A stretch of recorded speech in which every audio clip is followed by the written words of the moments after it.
బాస్లో ఎవరు tough contestant అవుతారు అనుకుంటున్నారు? నేను ఇప్పుడు చూస్తుంటే ఎమాన్యుయల్ బాగా ఆడుతున్నట్టు అనిపిస్తుంది నాకు. ఎందుకంటే అందరూ డల్ ఫేసెస్తోని ఏదోదో ఇంకా జీవితాలు చచ్చిపోయేటట్టు, ప్రాణాలు పోయేటట్టు అలా ఎందుకు ఉండాలంట నేను. ఆ రిలేషన్స్ అన్ని రాంగ్ రిలేషన్స్, ఫేక్ రిలేషన్స్ అవి పెట్టి ఎవరికి మోసం చేయాలనుకుంటున్నాం మనం. అప్పుడప్పుడు నవ్విస్తున్నాడు ఆయన, అప్పుడప్పుడు సరదాగా ఉంటున్నాడు, ఆ బాధపడే వాళ్ళ దగ్గరికి వెళ్ళి డిస్కస్ చేస్తున్నాడు. That's the leadership. అలా ఉండాలి.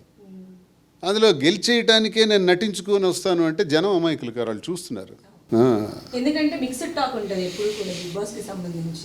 అంటే పాజిటివ్ గా చూసేవాళ్ళు, ఎంటర్టైన్మెంట్ గా చూసేవాళ్ళు ఒక ఎత్తు అయితే, అంటే అసలు ఎక్కడికి వెళ్ళి వాళ్ళు చేస్తున్నటువంటి దాన్ని చూసి, అంటే ఈ రిలేషన్స్ కావచ్చు, వాళ్ళ ఇది కావచ్చు చూసి అసలు వీళ్ళు సమాజానికి ఏం చెప్తున్నారు అనేటువంటి వాళ్ళ పర్సంటేజ్ కూడా మనకి అంతే ఈక్వల్గా ఉంది. సో పంపించేటప్పుడు ఇలాంటి పారామీటర్స్ అన్నీ కూడా మీరు బేరేజ్ వేసుకునే పంపించారు. సమాజానికి ఏం చెప్తున్నారు అన్నది కొంతమంది ప్రశ్నిస్తున్నారు, అది నిజమే.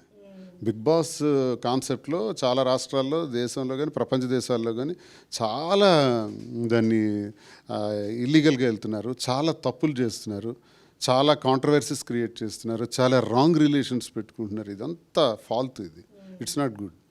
సో దానికి మన లైన్ ఏంటన్నది చెప్పడానికే మేము వెళ్ళాం.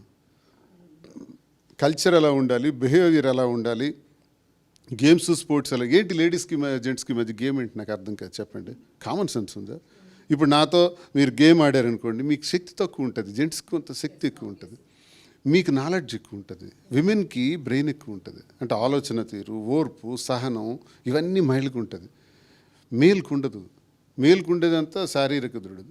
నేను మిమ్మల్ని తోసేస్తే అది హీరోయిజం ఎలా అవుతుంది? మీకు ఒక విమెన్తో పోటీ పెట్టాలి, అప్పుడు మీరు విజయం సాధించగలరు. మేల్తో పెట్టి మీరు దెబ్బలాడుకోండి అంటే అది రాంగ్, అది రాంగ్.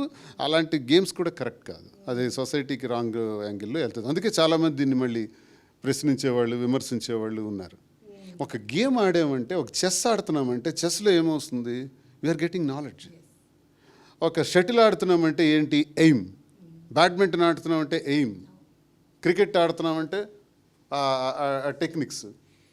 ఏదో ఒక అవుట్పుట్ మనకు రావాలి. ఈ గేమ్ వల్ల ఇది రావాలి, ఈ నాలెడ్జ్ రావాలి.